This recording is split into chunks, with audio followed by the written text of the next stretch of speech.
Ito ang balita ngayon. Viral ngayon sa mundo ng social media. Ang di umano'y balitang Senator Mig Zubiri tila matapang na nagsalita at mga senador pumalag sa Kongreso. Pero bago ang lahat, kung bago ka pa lamang sa aming channel, please huwag kalimutang mag-subscribe at i-click ang notification bell para mas maging updated ka palalo sa lahat pa ng bagong video na i-upload namin. At eto na nga mga kababayan, sa isang pahayag, tila tahasang sinabi ni Senate President Mig Zubiri na tila gustong ikapo ng Kongreso ang Senado dahil sa ginagawa nilang People Initiative at posible di umanong may mangyayaring pagpasa ng batas na hindi na makokontrol ng Senado at hindi na nila maprotektahan pa ang interes ng publiko dahil 2/3 lamang ng Kongreso kaya nang magsagawa ng pag-amyenda ng isang batas at di na kailangan pa ng mga senador. Sinabi din ito na hindi alam ni Pangulong Bongbong Marcos na ang ginagawang People's Initiative ay maaaring mabawasan ang kapangyarihan ng Senado. Kaya nagpatawag si Pangulong Bongbong Marcos ng pagpupulong kasama ang ilang senador at ilang congressman sa Malacanang at doon, tinalakay nila ang mga isyu patungkol sa kumakalat na People's Initiative at ang pag-amenda ng konstitusyon. Sa nangyaring pagpupulong, pinag-utos ni Pangulong Bongbong Marcos na pangunahan ng Senado ang pagtalakay sa pag-amenda ng economic provision. Binigyang linaw din ni Senate President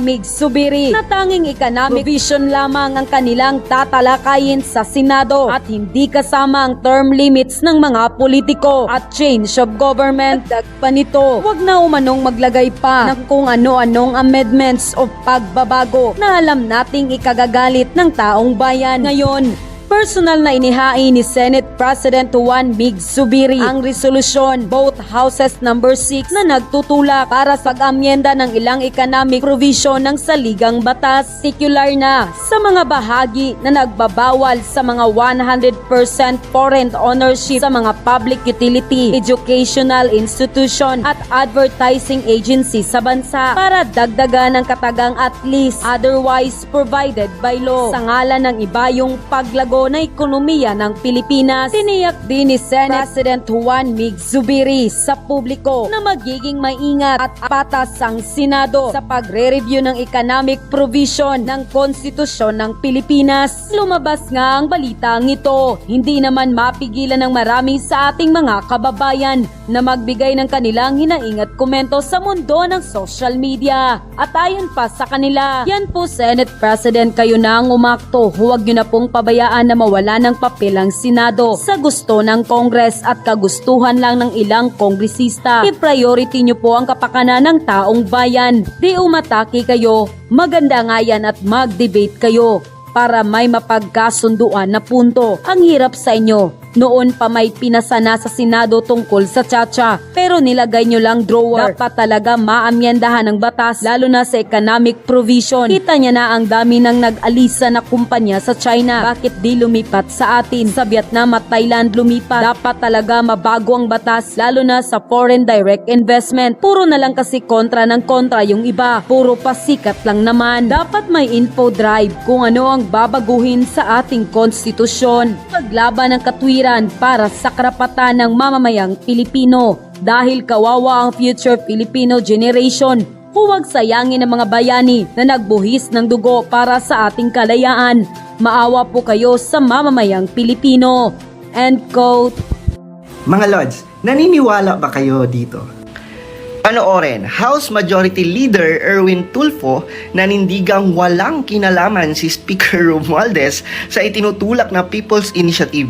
Pinabulaanan din ito na may plano ang liderato na nagawing regalo kay Pangulong Marcos Jr. ang charter change sa kanyang SONA. Naniniwala ba kayo mga Lods na walang kinalaman si Romualdez? Diba? Sa People's Initiative na pinaggagawa ngayon, sa mga bayaran na ginagawa ngayon. Sa totoo lang, sino ba ang namimigay ng mga ayuda ngayon? Diba? Sino ba ang nangmumudmod, diba, ng pera, no? And at the same time, namimigay ng ayuda. Sabi pa nga ni John Magno, diba? Incentive. Grabe. Talagang pinuprotektahan talaga nila, no, si Speaker Romualdez. And sa nakikita nyo ngayon, no, kumbaga, yung mga kongresista niya ang gumagalaw, di ba? Si Romualdez tahimik lang. Pero meron na palang ginagawang mga ganyan. And Senator Amy mismo ang nagsabi.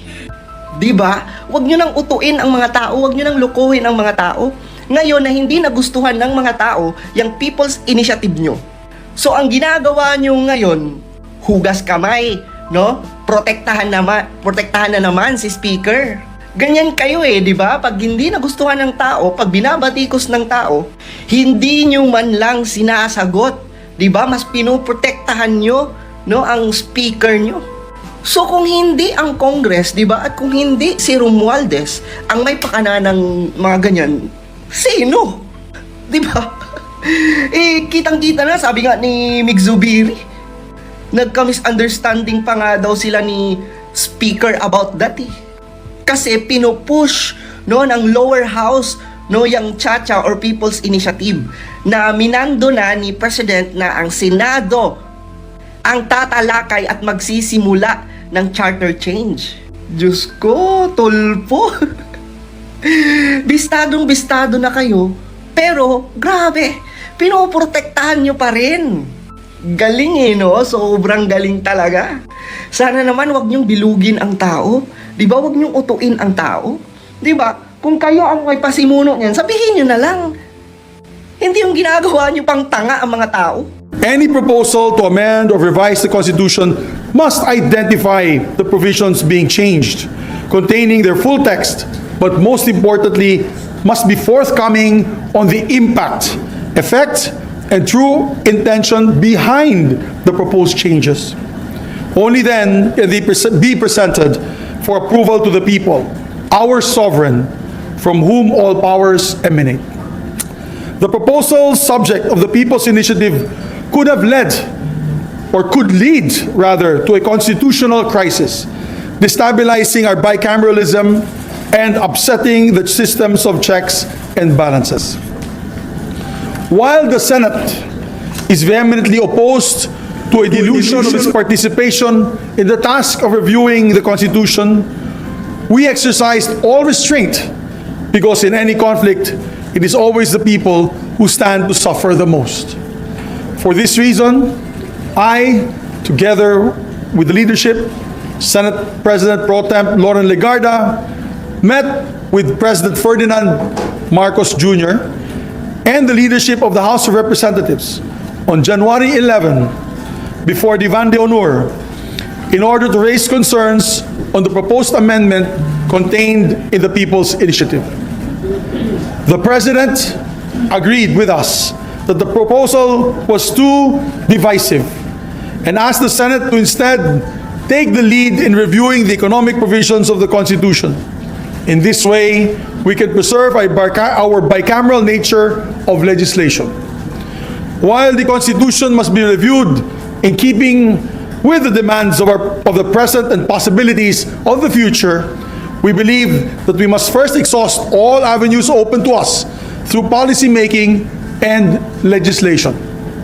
That is precisely what the Senate did when we enacted amendments to the Public Services Act and liberalized many industries to attract foreign investments, encourage competition, and improve the delivery of basic services to our countrymen. The Senate stands firm behind the Public Services Act as a landmark piece of legislation that reforms our economic landscape.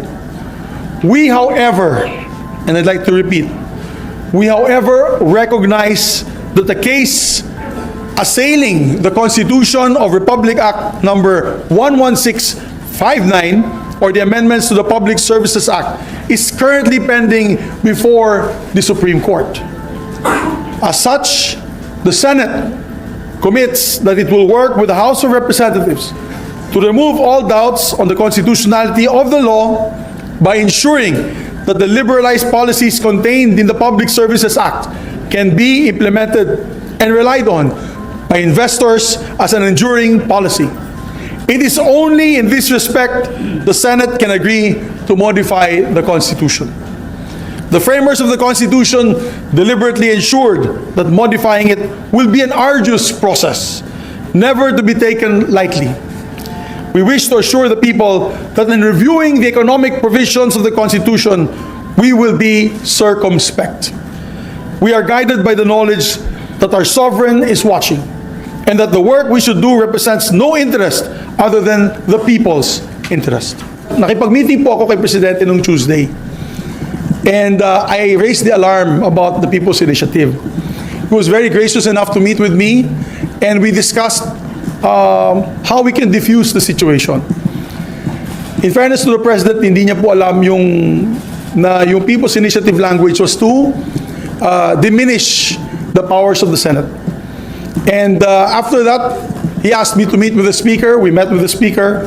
I met with him on Tuesday evening, after which we had lively and vigorous debate on the issue.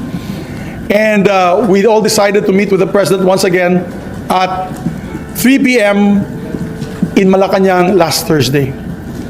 In that meeting, we were there early, so we met together with Senator Lauren Legarda. Kasama po namin si Congressman Sandro Marcos, Sap Anton Lagdameo, and the Speaker and myself. In that meeting, we discussed the scenarios. And of course, I defended the position of the Senate na talagang malabo yan kasi as far as we're concerned, their plan is unconstitutional because we are a bicameral system of government. Kaya, nung pagkita po natin kay Presidente, we decided, the President, first of all, and I'd like to thank the President for his comment that the PI is too divisive, and he even mentioned news items from the major networks that he watched the night before. Sabi, nagkakagulo na, bakit nagkakaganyan, may bayaran, and he even said na, and I thank the President for this, because he even said na, dati ako senador. Bilang dating senador, hindi din ako papayag na ma-undermine o ma-diminish ang kapangyarihan ng Senado sa pagdating ng usaping bicameralism or bicameral form of government. So maganda po ang direksyon ng Pangulo. And ang sabi niya sa akin at kay Speaker, sabi niya, why doesn't the Senate take the lead in the discussions of the economic provisions, and then you approve your version which the House can adopt? So that was the position of the President. Para hindi na tayo maglalagay pa kung ano-ano pang mga amendments na sa tingin natin ay magagalit ang taong bayan. So that was quite clear in the meeting, and that's why in the Van de Honor, medyo smiling na po kami ng Speaker of the House at ang Presidente ng Senado, because we were able to resolve that very big issue. That night, nag-meeting po kami with the senators. We had about 14 senators that met that night, and we discussed the possibilities. Nakuha ko naman po yung full support ng majority members of the Senate. We were also there. We also had a member of the minority there, Senator Risa Ontiveros, and of course, we said to her that we know their position, we will respect their position, but I'm being transparent. As the Senate President, I want to be transparent that these discussions will be taking place once the Senate resumes on January 22. At ang totoo dyan, talaga magkakaroon ng constitutional crisis. Hindi po talaga papayag. Alam mo, lahat ng mga kasamahan ko, atat na umatake. At sabi ko sa kanila, pag lumaban tayo, there's a point of no return. Kasi kung magkakainitan ng dugo ang House and Senate, paano natin may papasa yung mga batas natin? Kung ayaw mo makipag-usap sa congressmen, how do we do the BICAMs, the bicameral conferences? How do we do our LEDAC? Magkakagulo, masyado mainit. So, ang talo dyan ang taong bayan. So, I had to keep a cooler head, and even if it was very difficult for me not to say anything about this issue, we wanted to find a win-win solution that would limit the impact in terms of a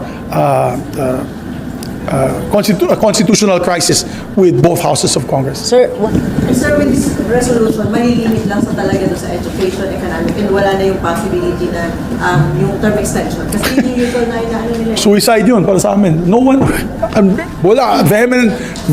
vehement ang objection ng mga kasama ko on this topic. So we'll limit it to economic, as what we promised the President. We'll limit it to economic provisions, and we'll be discussing on economic provisions on this particular Senate resolution. And that hopefully will put to rest the PI, the People's Initiative efforts sa ground. Well, sana po. Sana po yan ang mangyari. Yan ang kagustuhan din ng Pangulo. So, of course, the question now will be with our colleagues in the House of Representatives. Sir, sabi, ang initially po, sir, di ba, re-reviewin po ng subcommittee ang economic provisions ng Constitution. And then, eventually, magko-convert po ba Congress to Constituent Assembly? Kasi dinidiscuss yun na po yung 18 votes, which Hindi is na. two-thirds na Dito na requirement. lang kami boboto. Yan ang usapin namin sa Malacanang. We will be here, we will pass this, 18 votes dito, and we will submit it to the House. Yung And then kagaya po, if they, well, ang gusto ng ating Pangulo, i-adapt na lang po ng House of Representatives. Na kung hindi po i-adapt ng House of Representatives, magkaka-impasse po tayo. so same route, sir, ng pinagdaanan po ng Public Services Act. May It is pinag... it will be like a bill, but 3/4 vote. We will deliver 3/4 vote of the Senate. Yes, sir. And then, sir, dun sa meeting po, nag-agree, sir, si Speaker na, nag-agree po dito si Speaker Romualdez. Sir, kasi, sir, ang sabi ni Senator Amy Marcos kahapon, it seems na siya yung nasa likod ng People's Initiative kasi yung mga directives nanggagaling sa mga staff niya. So, sir, dun po ba una, sir, may admission po ba na siya yung nasa likod ng People's Initiative? And after that meeting, clear po ba na wala na, matitigil na tong mga pag-ikot-ikot po para sa pirma? You know what will happen if I answer that, di ba? Magkakagera kami ng House. So, I suggest that you ask sino yung counterpart mo sa House? Di ba? Si Isa, sir. Si Cesar, tanong mo si Cesar na mag...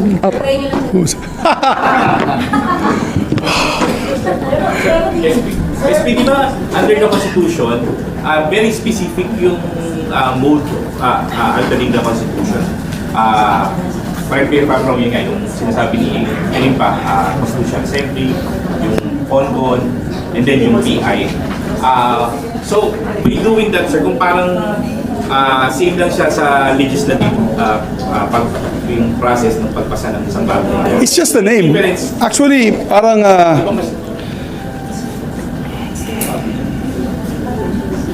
it's just, as far as I'm concerned, it's just a name, which is Constituent Assembly.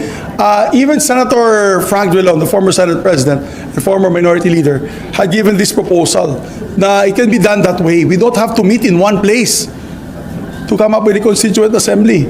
As far as they're concerned, and this was also discussed in one of the committee hearings by, I think, Father Bernas and some other constitutionalists, that it can be done that way.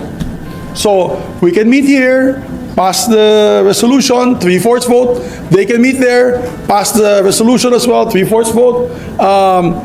Pero kung magkaiba, yan ang problema, hindi makaka-impasse, hindi po mapapasa yung constitutional reform. But if they adopt the Senate version, then wala tayong problema. 3/4 vote of both houses. So we feel, we maintain that's the best way. That's the best mode. That is the path of least resistance in terms of debates and I'd say heated debates and possible difficult scenarios that may happen if we meet together. So pumapayag din si Speaker niyan. So walang problema. Sir, yung pulso lang, sir, ng mga kasamahan niyo sa Senado, yung 3/4 votes, sir, coming from the Senate President, kayo po yung confident na makukuha niyo yun kung economic provisions lang yung gagalawin sa Constitution po? As far as the people that I've spoken to, I believe makakuha tayo ng 3/4 vote. Yung mga kausap natin, yung 13, plus yung mga kasama namin nung the day before, mga tumawag sa akin, parang makakuha po tayo ng 3/4 vote. Limited to on economic provisions, particularly these few that I had mentioned already. Sorry, SB, tama ba? You were made aware of this People's Initiative just this year?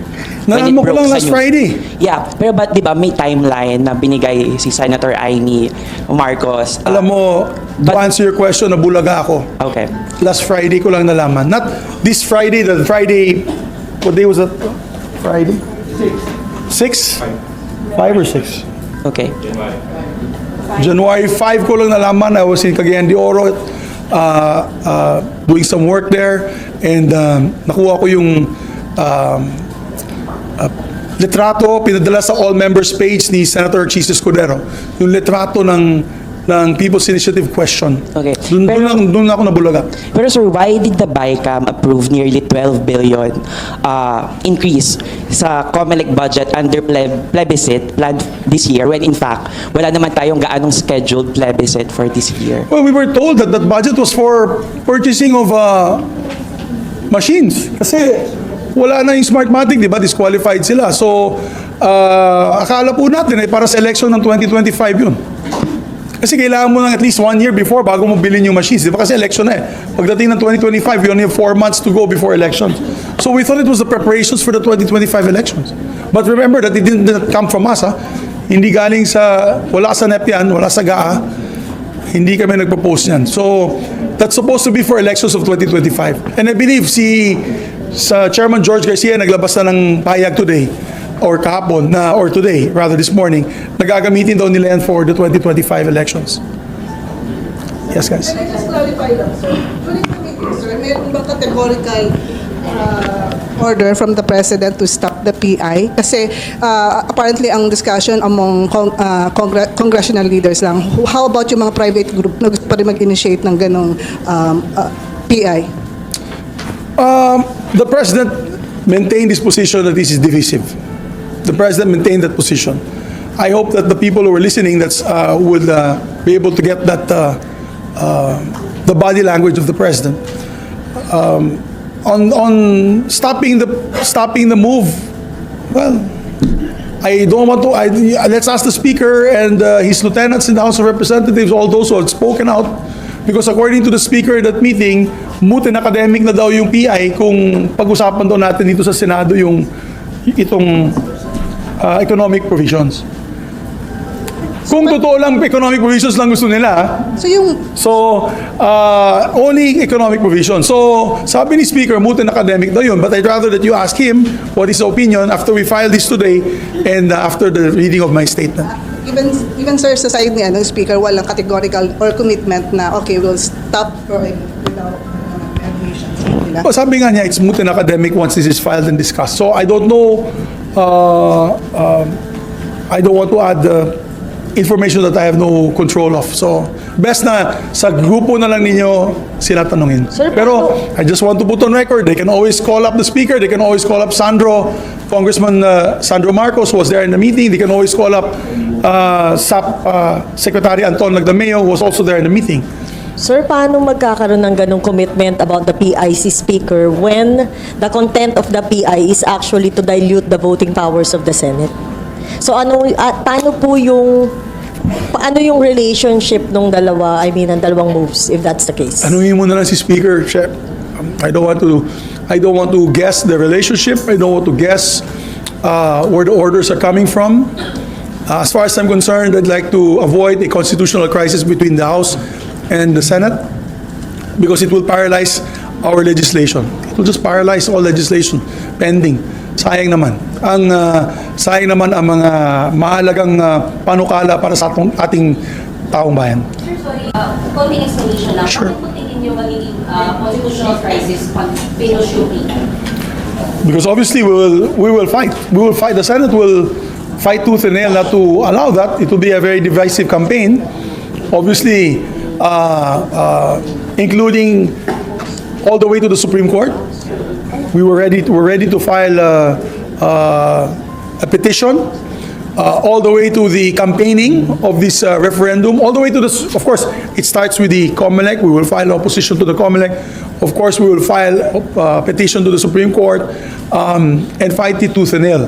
But if there's a compromise such as this and they decide to just back out because according to the Speaker, it's moot and academic, then we welcome that as well. That will be a more peaceful, more productive, more proactive way of dealing with economic provisions without having to na hindi makakapo ng Senado at dahil sa pagkapo ng Senado kung ano-ano pang pwedeng ilabas sa ganung klaseng initiative. So, I think this is the win-win solution that we're all looking for. At yun na nga mga kababayan, ano na ang masasabi mo? Kung mayroon kayong hinaing at komento patungkol sa balitang ito, please comment down below. Pag-uusapan natin yan sa comment section. At kung nagustuhan nyo ang video, ay huwag kalimutang mag-like at i-share na din para mas marami pang makaalam at umabot ito sa marami sa ating mga kababayan. Maraming salamat po!